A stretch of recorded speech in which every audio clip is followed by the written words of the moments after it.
Bienvenue dans l'épisode 265 de Productif au quotidien. Aujourd'hui, on va parler de stratégie pour être productif quand on doit travailler de la maison. Je m'appelle Mathieu Desroches et je suis bien sûr accompagné de ma co-animatrice Caroline Farley.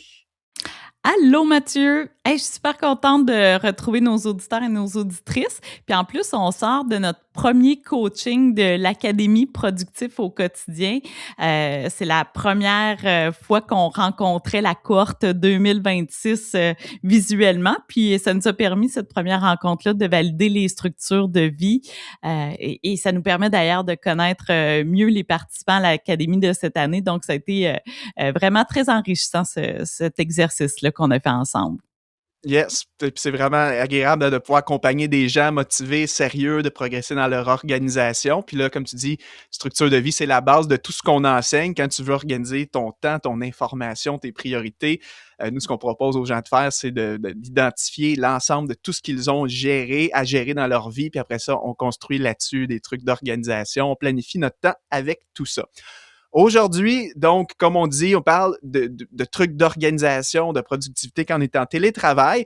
Avant d'entrer dans le vif du sujet, aujourd'hui, on a beaucoup de choses, plein de trucs et astuces qu'on a préparés, qu'on veut vous présenter, mais je voulais juste faire une mise en contexte, une clarification sur comment on peut appliquer les stratégies qu'on va vous proposer aujourd'hui, parce que bien sûr, il n'y a pas personne parmi les auditeurs qui a la même réalité.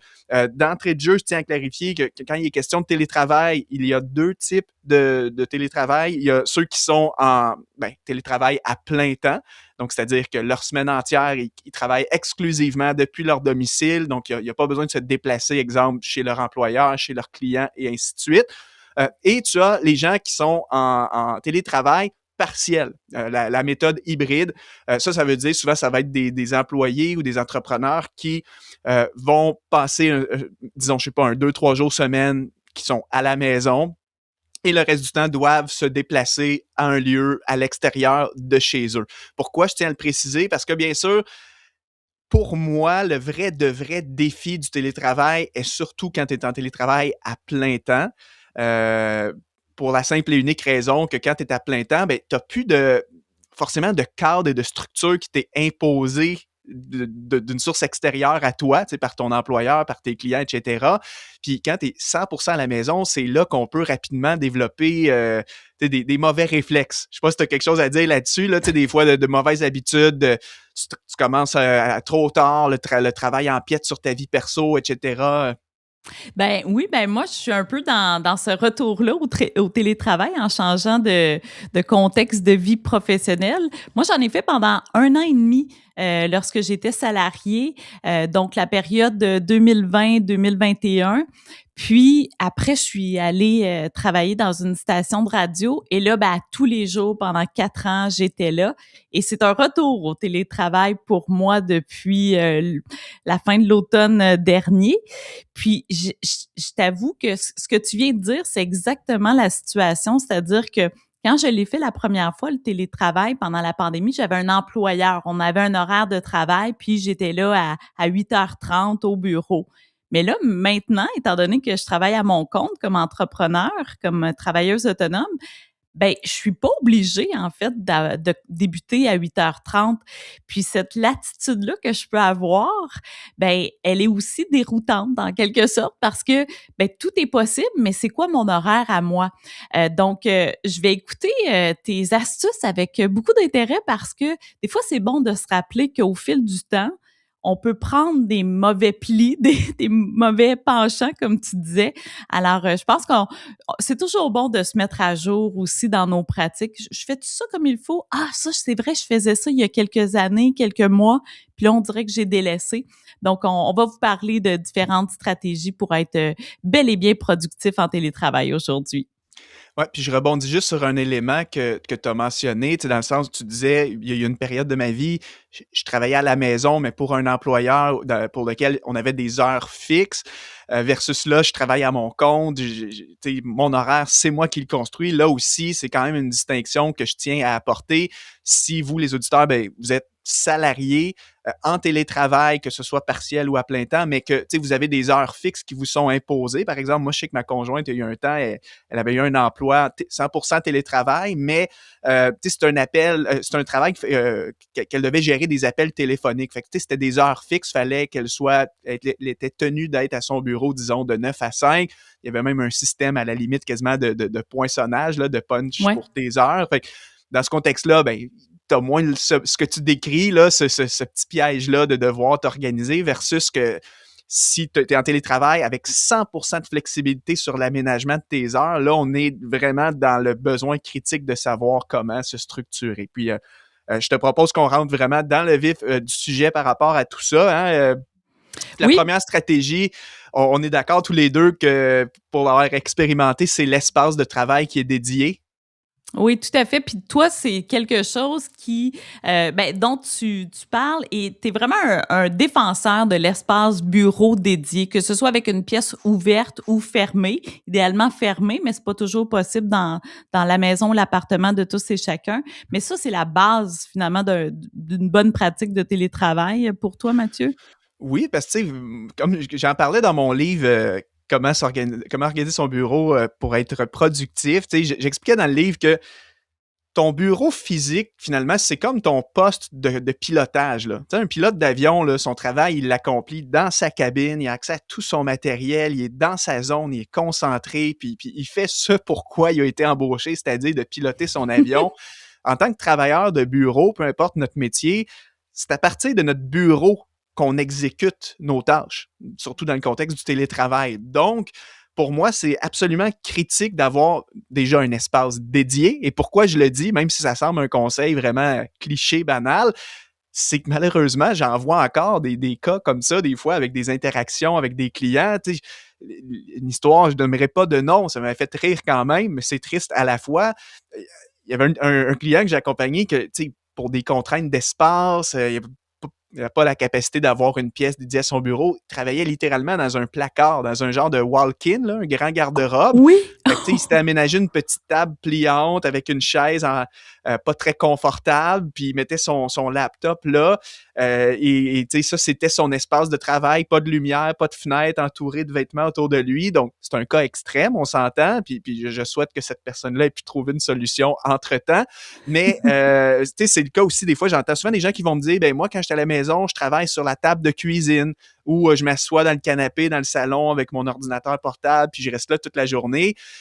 Il est là le danger, c'est que déjà pour des questions d'ergonomie, tu sais, être assis, disons, sur ton canapé, au niveau des maux de dos, tout ça, le confort, c'est pas très bon, c'est pas recommandable à long terme si tu fais ça. Tu sais, si c'est juste pour une journée, une semaine, ça va, là, mais à long terme, ça prend plus. Puis après ça, tu sais, la nécessité d'avoir accès à des outils de travail performants, on peut penser d'avoir, tu sais, comme on dit en anglais, ton setup de bureau où est-ce que, je sais pas, moi, si tu fais des visioconférences, ben, tu as ta webcam qui est là, ta petite lumière pour t'éclairer le visage suffisamment, accès des fois peut-être à 2 écrans d'ordinateur pour travailler plus vite, ton clavier, une souris ergonomique, le bureau ajustable, encore une fois, pour une question d'ergonomie, de gestion d'énergie et de confort.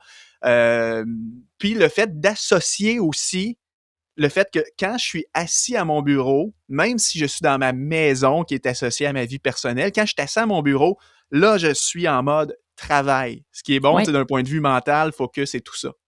Oui, c'est comme si c'était un déclencheur de dire OK, là, c'est le temps de travailler, on se concentre, puis on est en mode productif à quelque part. C'est des repères qu'on peut avoir. Puis, je fais du pouce sur ce que tu as dit parce que en aménageant de façon plus structurée mon bureau, parce que là, j'ai pas mon employeur qui me paie des équipements comme à l'époque.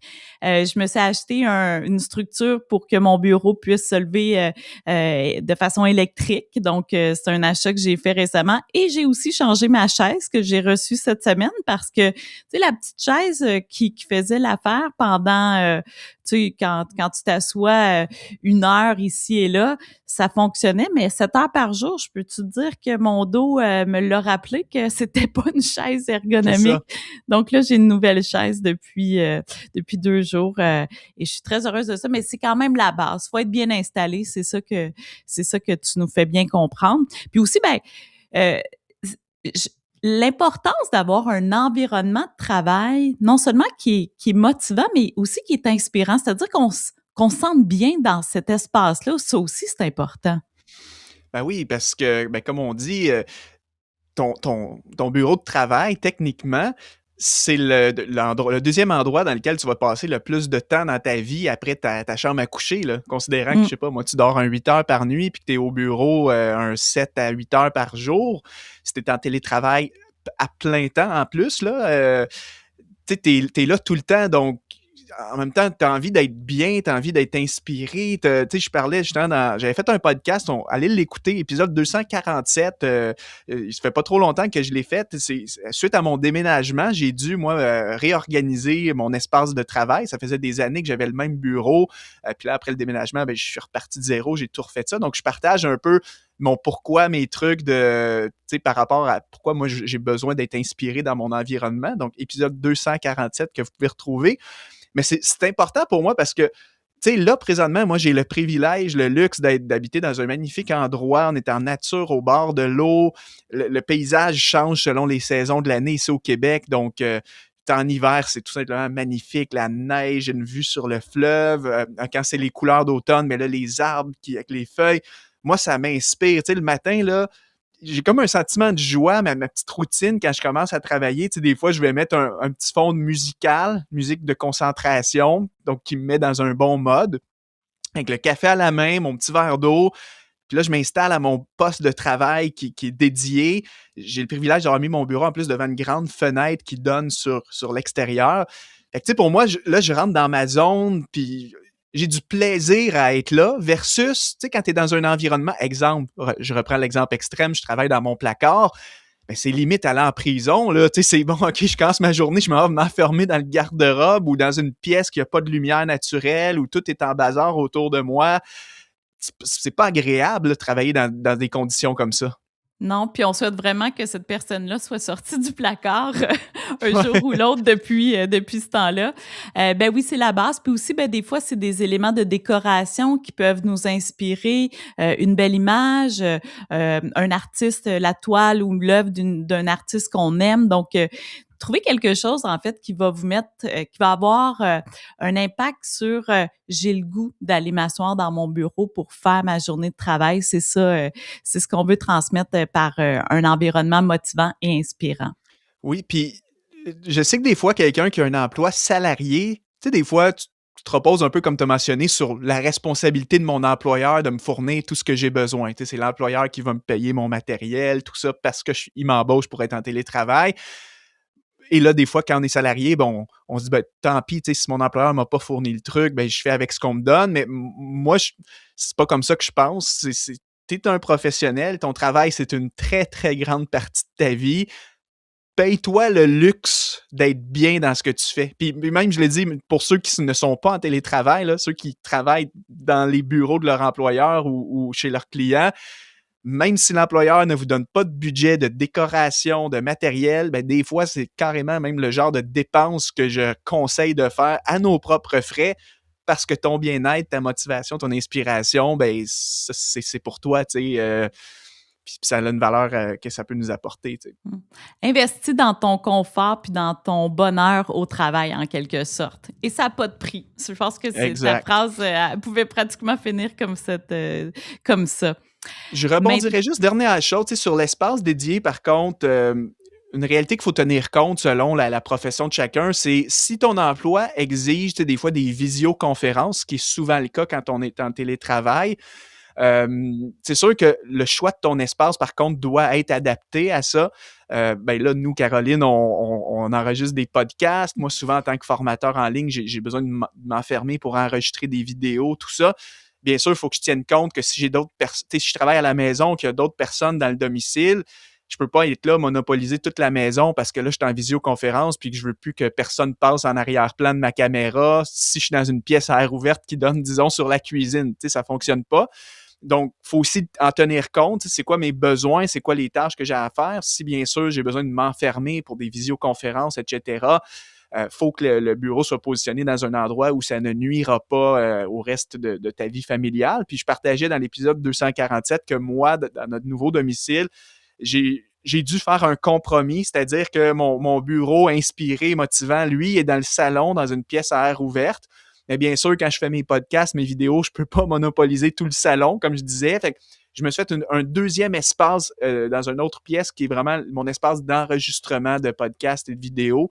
Fait qu'au moins, ben là, quand on enregistre comme aujourd'hui, je dérange pas ma conjointe qui, elle, peut circuler librement dans la maison puis ne pas se déranger l'un et l'autre, là. C'est un excellent point parce qu'on vit en famille, en communauté, avec des colocs. C'est important que la bonne entente soit bonne puis qu'on demeure professionnel, là. Si je voyais ta cuisine derrière avec ta conjointe en train de cuisiner, ça ferait, ça ferait peut-être un petit peu bizarre. C'est ça. Un autre point également, puis ça, c'est un point de base, mais peut-être qu'avec les semaines et les mois, les années qui ont passé, peut-être que des fois, on l'a peut-être perdu de vue, ce point-là, c'est l'importance de notre habillement pour être en mode travail, parce que ça a un impact quand même de la façon qu'on est vêtu pour maximiser finalement le temps qu'on consacre à nos journées. Ouais, tu sais, dans le sens, tu veux dire le fait de s'habiller et ne pas rester en pyjama toute la journée, là. En fait, Ben, tu m'enlèves les mots de la bouche. c'est ça. J'ouvrirais plus large ma réponse sur cette question-là qui va sur un autre élément qu'on veut parler, tu sais, sur l'importance d'avoir des routines de transition pour avoir une bonne séparation entre là, je suis à la maison, mais c'est mon temps personnel, familial, versus là, je suis à la maison, mais en télétravail. Ça en fait partie. Tu sais, je pense que c'est important d'avoir ces moments-là où mentalement, psychologiquement, tu arrives à créer une séparation entre là, ben, c'est mon temps personnel, je fais ce que je veux, je peux être en pyjama, pas coiffé, etc. Versus là, je suis dans ma sphère professionnelle, je vais accomplir quelque chose, je vais être concentré. Fait que pour moi, le fait de s'habiller, même si tu es à la maison et que tu aurais très bien le droit de rester en pyjama, si tu le souhaites, c'est un petit truc qui, pour moi, fait une grande différence. Puis, je le confesse, moi, bon, je suis 100% télétravail à la maison, j'ai pas de patron, je fais ce que je veux. Il y a des journées où ça me tente pas de m'habiller, puis que là, exemple, je fais mes tâches administratives, puis je suis en pyjama. Mais automatiquement, par contre, quand j'entre dans un travail de plus haute importance, qui demande de la concentration, etc., j'ai besoin de me préparer. Tu sais, même m'apprêter comme si je sortais, mettre les beaux habits, parfumer, puis tu sais, juste comme là, je suis dans mon élément, je suis dans ma zone, je veux produire quelque chose. Versus, c'est sûr, si je fais juste retourner des messages, de regarder mes réseaux sociaux professionnels, je pourrais très bien être en pyjama, là, mais c'est quand même pas un réflexe à faire parce que on a tous déjà, si vous faites du télétravail, c'est sûr qu'on a toute une histoire que, exemple, tu as passé la journée en pyjama, tu arrives à 17h, tu as travaillé toute la journée, tu es encore en pyjama. Tu sais, donc, point de vue Ah ouais. séparation professionnelle, personnelle, à long terme, c'est pas idéal. Non, ben moi, ça a été ma première journée de télétravail en 2020 que j'ai fait ça. Je me suis dit, oh mon Dieu, je vais pouvoir travailler en pyjama. Hey, j'ai même pas été capable de finir la journée en pyjama parce que je me sentais tellement pas dans le bon état d'esprit pour être au travail, puis j'ai compris tout de suite. Puis après, ben, il y avait des articles dans les journaux à ce moment-là sur, ben, justement, comment avoir des bonnes pratiques en télétravail. Puis il mentionnait ça, de pas être en pyjama. Puis je dis, ah, ben, c'est ça. Moi, je l'ai découvert par moi-même. Mais effectivement, il y a quand même l'avantage, parfois, selon le type de tâche, de pouvoir justement là, être un peu plus en linge mou, qui est devenu d'ailleurs une mode vestimentaire suite à Mm-hmm. la pandémie. Alors, c'est important d'avoir ça en tête. Je Oui, rebondirais, toi, tu sais, j'ai touché sur les routines de transition et tout ça pour faire cette séparation-là, vie pro, vie perso. Toi, Caroline, est-ce que tu as des petits réflexes comme ça, autres que l'habillement, là, mais un autre point, exemple, tu sais, là, tu es travailleur autonome chez toi, je sais pas, moi, quand tu finis ta journée le soir, est-ce que tout de suite, exemple, tu quittes ton bureau, puis là, tu t'en vas préparer le repas pour ta famille, ou tu essaies aussi d'avoir certains réflexes de marquer une coupure entre les deux? ben en fait, ce que tu viens de mentionner par rapport à ça, ça m'a fait réaliser que j'ai une micro-routine de début de journée, c'est-à-dire que je me prépare exactement comme je le faisais pour aller travailler à l'extérieur, mais j'ai pas de routine de fin de journée encore. C'est ça que ça me fait prendre conscience que tu dis, parce que oui, je peux clairement le sortir de mon bureau puis aller faire, le souper. Il y a tu sais, puis c'est pour ça aussi des fois que ça m'arrive de devoir travailler en soirée pour finir Mmh. quelque chose, mais je pense que si je marquais la fin de journée avec, des une ou 2 pratiques claires, ne serait-ce que de fermer mon ordinateur, je pense pas que ce serait une option pour moi de retourner en soirée travailler. Parce que le départage entre la vie, personnelle et la vie professionnelle en télétravail, je veux dire, le mur, là, il Il y est en très a flou. pas. Il y en a pas. Moi, Tu sais, c'est un étage, là, ça va, tu sais, c'est un étage différent. Je suis au deuxième étage de la maison, mais c'est pas parce que c'est pas si loin que ça, là. mmh. Donc, ça, je trouve que c'est vraiment une belle pratique. As-tu des exemples, justement, de micro-routines de transition qu'on peut intégrer, que ce soit au début ou à la fin de la journée? Ben, principalement, oui, c'est sûr, le début, de se préparer, tout ça comme on a mentionné, de se mettre en mode travail. Je pense qu'on a déjà touché le point, puis là, d'arriver à ton espace dédié, et cetera, inspirant. Pour la fin de journée, c'est d'autant plus important. Tu sais, veut pas, on peut critiquer le fait d'être en présentiel. Tu sais, souvent, les amateurs de télétravail vont dénigrer le présentiel en disant hey, c'est long, je passe du temps, il faut que je me lève, je paye de l'essence, je suis pris dans les embouteillages. Mais par contre, il y a un avantage que ça a de devoir travailler en présentiel, c'est qu'au moins, ce temps de transition-là, tu l'as naturellement.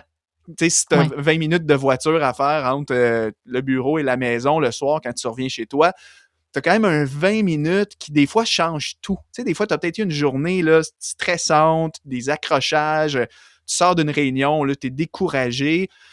Tu sais, au moins, si tu as un 20 minutes dans ta voiture, là, tu sais, des fois, tu vas mettre de la musique, tu vas décompresser, tu te calmes intérieurement. Puis là, quand tu arrives avec tes proches, tu ramènes pas forcément tes problèmes du bureau dans la maison. Fait que ça, c'est bien. Mais le télétravail, tu l'as pas, ça. Donc, tu peux, par exemple, être en visioconférence toute l'après-midi, ça se passe mal, tu es énervé, puis là, tes enfants sont dans la maison, fait que tu es déjà toi-même dans un mauvais état d'esprit. Fait qu'en termes de routine, pour moi, ça peut être n'importe quoi, mais j'aime vraiment, en tout cas, quand je peux là, sortir dehors pour faire n'importe quoi. Tu sais, ça peut être sortir, je sais pas moi, entretenir la piscine dehors, tu sais, un 10 minutes, aller prendre une marche, sortir les poubelles au bord du chemin. Si c'est un animal de compagnie, on va aller prendre une marche avec le chien à l'extérieur. Ou pour ma part, ben c'est sûr, je pratique beaucoup d'activités extérieures, tu sais, que ce soit de la motoneige, du hockey, l'été, je joue au tennis, j'aime jouer au golf. Fait que, tu sais, des fois, ça peut être de me dire, là, je finis ma journée, là, je vais aller à la patinoire, me faire 20 minutes de session de hockey, puis après ça, je reviendrai pour le reste de ma vie. Fait que c'est des petits trucs comme ça. C'est sûr, les parents avec des jeunes enfants, ben là, c'est une autre réalité. Tu vas être mieux placé que moi pour en parler. Tu sais, si tu as des jeunes enfants qui attendent après toi pour aller les chercher à l'école, pour le souper. Quoique je pense que ça donne quand même cette transition-là. Tu sais, si tu dois aller chercher tes enfants à l'école, ben, tu penses à autre chose. Tu n'es plus en mode travail, forcément. C'est une zone tampon, un moment tampon où tu peux décanter. Puis c'est ça, je pense qu'il me manque le moment de décantage. Puis au moment où on enregistre cet épisode-là, on commence à sortir un peu de l'hiver. Donc, quand on finit de travailler au Québec, là, en plein hiver, janvier jusqu'à début février, même j'inclurais décembre aussi, là, C'est ben il fait raide. noir. Mm. Ouais, Fait que, ouais. tu sais, tout ce que tu dis, l'été, je le fais Ouais. facilement. C'est comme si ma routine hivernale, elle est différente. Moi, tu sais, oui, je suis du genre à aller faire mon entraînement tout de suite après la journée de travail ou encore d'aller dans mon gazebo. Puis là, là, tu sais, déjà, je suis ailleurs, mais cet hiver, tu sais, je sortais pas là quand à 5 heures, 5 heures et quart, il faisait noir et C'est un très froid. bon point. C'était pas invitant, mais il faut que je trouve autre chose. C'est pas une excuse. Il faut juste que je trouve une autre routine de transition. Mais en tout cas, tu t'as donné des bons conseils. Là, je peux descendre au sous-sol, faire mon entraînement de musculation, puis ça va vraiment me faire changer d'état d'esprit c'est fini la journée de travail, on entre en mode vie personnelle, familiale. J'avais vu un expert, je crois que c'est Cal Newport, un Américain qui est l'auteur du livre Deep Work, parlait un peu de tout ça. Puis lui, il se disait qu'il y avait genre, je pense qu'en anglais, il disait c'était ma shutdown routine. Mentalement, là, il se disait une phrase du genre, tu sais, pour se parler à lui-même, parce qu'il était en télétravail, puis il disait, tu sais, là, ma journée est terminée. Fait qu'il disait que mentalement, avant de sortir de ma pièce de bureau à la maison puis d'aller vaquer à mes occupations, tu sais, j'essaie de me le dire dans ma tête. Puis après ça, Oui. de se donner le droit à la déconnexion, comme tu as dit, tu sais, que ce soit sur le téléphone, les courriels professionnels et même fermer l'ordinateur. J'aime ce point-là parce que c'est vrai que si l'ordi est ouverte, en plus dans une pièce à air ouverte, par exemple, ça peut être tentant. Là, tu passes devant, hey, c'est vrai, j'ai pas fini ce courriel-là, là, je vais prendre un petit 10 minutes, mais alors que il est 19h, puis en ce moment, tu devrais pas être en train de travailler. Là. Exactement. Tu viens de parler de Cal Newport, qui, à mon sens, c'est une des plus belles pratiques en termes de productivité au quotidien. C'est les fameux... le deep work, là, c'est de prendre des blocs de temps, de réserver ça dans son agenda. Mais ça aussi, en télétravail, c'est important de bloquer des temps pour qu'on puisse travailler de façon très focus et qu'on soit immergé pendant une période de temps définie. Donc ça, j'imagine que ça fait partie aussi des bonnes pratiques de télétravail. Tellement, tellement. En fait, les employés salariés qui, des fois, sont forcés d'être dans ce qu'on appelle un bureau à air ouverte, un open space, souvent, la critique, la plainte numéro 1 qu'ils vont avoir, c'est de dire, ben, coudonc, quand je suis au bureau, j'arrive jamais à me concentrer parce qu'il y a mes collègues, les téléphones, ça sonne, il y a du bruit, du mouvement. Donc, des fois, ces gens-là vont devoir essayer de s'isoler, disons, dans une salle de réunion vide pour, exemple, faire un bloc de concentration.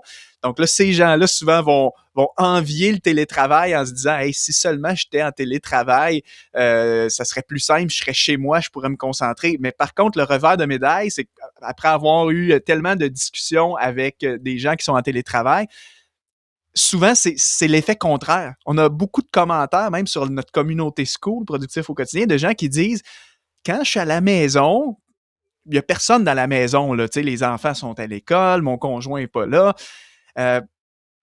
Je pense, normalement, je devrais pouvoir me concentrer parce qu'il n'y a pas de bruit extérieur, mais en réalité, c'est comme si tout ce qui est dans la maison fait du bruit. En quelque sorte, exemple, la vaisselle qui n'est pas faite, la pile de linge qui est dû pour être mis dans la machine, un colis que tu reçois de Amazon pendant ta journée, le voisin qui est dehors, puis là, tu regardes par la fenêtre parce que tu es distrait. Donc, tu sais, en télétravail, ça peut être un piège parce que le focus, le deep work, même si normalement tu as les conditions requises pour être concentré, en réalité, il y a énormément de bruit et de distractions qui sont là. Donc, tu dois aussi entrer dans cette zone de concentration. Un outil pratique, tu sais, qui peut être utile, des fois, c'est d'avoir littéralement un minuteur. Puis un genre de, tu sais, la technique Pomodoro, là, qui est, ben, t'en as un devant toi, c'est super. Si vous nous écoutez en vidéo, Caroline nous montre son timer. Tu sais, des fois, ça peut être de dire, est-ce que c'est ça que tu fais, toi, de dire, bon, là, je pars sur 60 minutes de concentration, j'ignore là, tous les bruits, les distractions potentielles autour de moi dans ma maison. Ben mon minuteur, je l'utilise plus pour les moments où je dois faire une tâche, mais que j'ai pas nécessairement envie de faire, tu sais, qui me motive pas à la base, parce que moi, j'adore le deep working, puis j'ai cette capacité-là de m'immerger. En fait, c'est même, je fantasme ces moments-là dans une journée, réellement dans une semaine. Mais le minuteur, c'est ça. Je trouve que quand ça me tente pas ou quand j'ai de la difficulté à me démarrer, des fois l'énergie est moins là, ben il me donne l'élan. Et c'est un cadeau, là. C'est un ami qui m'a... Un ancien collègue de travail, ami, qui m'a offert ça, puis je me suis dit, hey, il me connaît tellement, tu sais, il savait que ça allait être un outil que j'allais apprécier. Puis 2 points par rapport à ce que tu as dit. C'est vrai que les milieux de travail à air ouverte, c'est difficile d'obtenir la concentration maximale. Et même mon ancien employeur avait instauré, parce qu'on était dans un contexte d'air ouverte, 2 moments, 2 demi-journées dans la semaine où c'était on l'appelait pas comme ça, là, mais du deep working. C'était des blocs de temps où on ne pouvait pas prendre d'appel, pas faire de réunion, tout le monde dans le bureau, puis on avait 2 espaces à air ouverte, devait être immergé et que, tu sais, en fait, c'était pas, évidemment, le parfait silence n'existe pas, mais c'était des moments où on pouvait rédiger parce qu'on avait beaucoup de rapports à rédiger, tous et chacun. Puis ceux qui n'ont pas ces moments-là, en fait, le télétravail en mode hybride, c'est-à-dire où on a des journées où on doit se présenter au bureau, puis des journées qu'on peut faire à la maison. Bien, moi, j'ai beaucoup d'amis autour de moi qui profitent de leur journée de télétravail pour faire les tâches qui nécessitent une grande concentration. C'est-à-dire de la rédaction, c'en est un bon point. Ça revient constamment. Et donc, cette méthode-là hybride rend la possibilité d'être très productif, puis on garde les moments plus de rencontres en présentiel. Puis là, il y a l'aspect humain qui manque quand on est en télétravail, surtout sur une longue période. Donc, c'est je trouve tellement que... bon ce que tu dis. Déjà, ton employeur qui avait instauré cette pratique-là, chapeau. Rares sont les employeurs qui intentionnellement créent des contextes propices à la concentration de leurs équipes, mais c'est super, très bonne idée. Puis oui, ce que tu dis, le hybride, pour ça, moi, j'ai beaucoup aimé quand j'étais salarié il y a quelques années.